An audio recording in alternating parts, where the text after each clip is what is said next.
Another day, another dollar, some would say.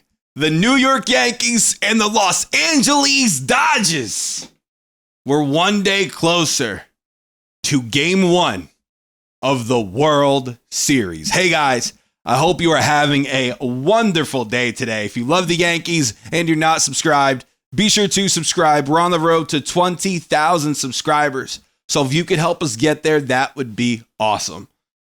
So the at least games 1 through 3, the starters have been confirmed. Now, game 1 is obvious. Maybe it's obvious for both sides, but it's obvious especially for the Yankees. The Yankees in game 1 have Gerrit Cole going. That should shock nobody. And then the Dodgers have Jack Flaherty going. Now, it's kind of funny because the Yankees at the deadline really wanted Flaherty, but it didn't work out for them. They did not want to do the deal. His back, maybe the prospect package was a bit rich. So they didn't do the deal, and the Dodgers did. And now he's pitching game 1 of the World Series versus the Yankees, a team that if the Yankees said, hey, let's do the deal, he would have been on our team instead. So there is that. In his last start, Flaherty went 3 innings against the Mets, 8 earned runs, 4 walks. They lit him up. And if the Mets did it, we could do it. So the whole key for the Yankees is to jump on Flaherty as soon as humanly possible. And the Yankees have the kind of lineup to do just that. Gleyber Torres has been working counts, getting hits. He's the perfect leadoff guy right now. Juan Soto, the perfect number 2 hitter. By the time you get to Judge, Flaherty could have 15 pitches thrown already. Maybe even 20, but you had to work some epic at-bats to get to that point. But Flaherty could be worked a bit by the time you get to Aaron Judge. Now, the one thing that concerns me with Flaherty is he does throw a nasty slider. And Aaron Judge has been chasing that. Giancarlo, we've seen at bats where he has chased that pitch, but then all of a sudden you try to blow a fastball right by him, he catches up to it, and he sends it 400 feet over the wall or 450 feet over the wall. So Jack Flaherty doesn't intimidate me at all as a Yankee fan. As a baseball fan, I know he is good, and I know he could easily pitch you 7 innings, give up no runs. That was one of his starts against the Mets in the ALCS. 7 innings, no runs, 6 strikeouts. He could easily do that.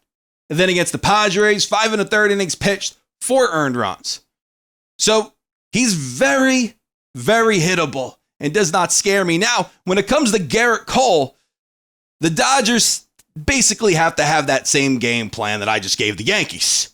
Get to Cole as soon as possible and get into that New York Yankee bullpen as soon as possible. Now, Cole in his last start went 4 1/3, only gave up 2 runs, but he could not get out of the 5th inning. But then over there in Kansas City, he went 7 innings, 4 strikeouts, 1 earned run. Now, what is a similarity between that start in Kansas City and the start versus the Dodgers in game 1? They're both away. And Cole has been a really, really great away pitcher this season. A 2.49 ERA, I believe, on the road. Now he's going home to California, where he's from. Grew up a Yankee fan. Going game 1. Hey, I think it's a great chance he goes in there, pitches one heck of a game. He just won the Cy Young Award last year. He's the reigning American League Cy Young Award winner. Let's not act like Gerrit Cole stinks, because he doesn't. He's very, very, very good. And the Dodgers really don't see him frequently, so that might work to the Yankees' advantage.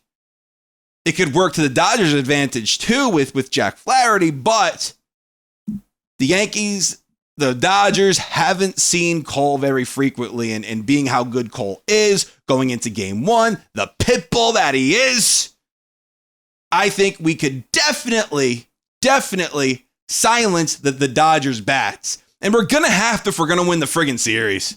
This series could go either way, and that's common sense. I get it. But the Yankees could easily win this game in 5. The Dodgers could easily win this series in 5. Easily.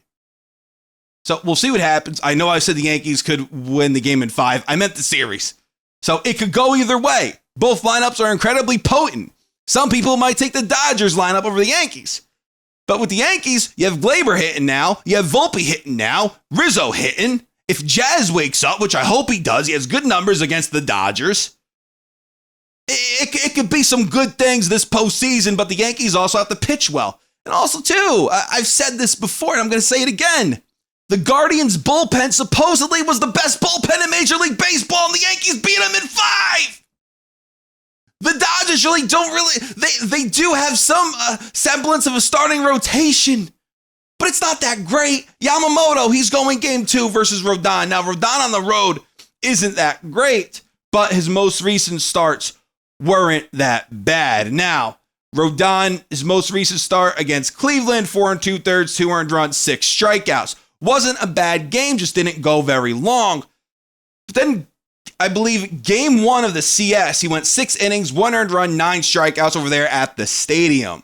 So Rodon does struggle on the road. So I was thinking, hey, maybe the Yankees could get a little cute with it and put Rodon game 3, have him pitch game 3 at the stadium where he's good, where he has good numbers, because on the road, not so much.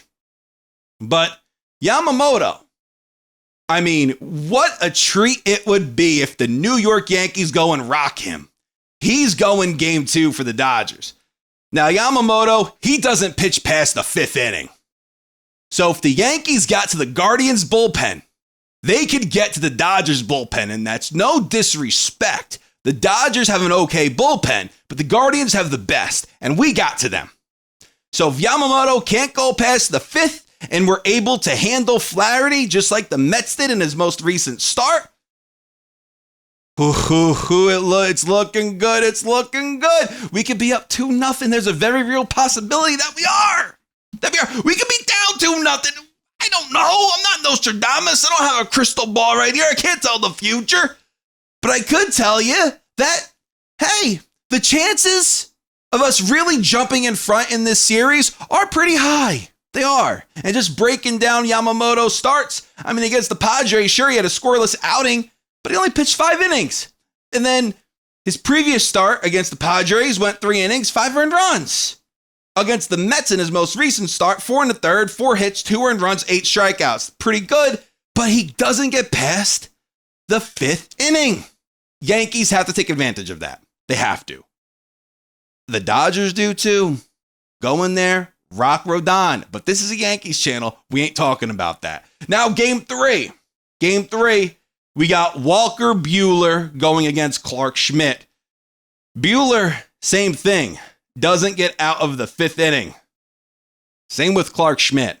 So both guys could give you this quick burst of productive pitching. It could be 0-0 by the 5th, and then all of a sudden, it's a bullpen game. Both bullpens being tested. And that's at the stadium. That's at Yankee Stadium. And I guess that's where Stroman could come in. That's where Nestor could come in. But Boone did say that even though they're leaning towards Nestor being on the roster, he doesn't expect to use Nestor in like a 3 or 4 inning role. It's more like a 1-2 at most. So we'll see what happens. But guys, with how the pitching is lined up, I really love our chances. I'm not saying we're going to do this, but I'm saying that it's incredibly possible. I do like our chances in potentially being up 2-0 heading into New York. I'm not saying we will. We could easily be split, and I would be more than happy with that. But I could see us, if all goes well, being up 2-0 going into New York for the World Series. So listen, let me know what you guys think down in the comments. Thank you guys so much for watching. Live streaming later, 4 p.m. So be there or be square. This is Joe, and until next time, signing out.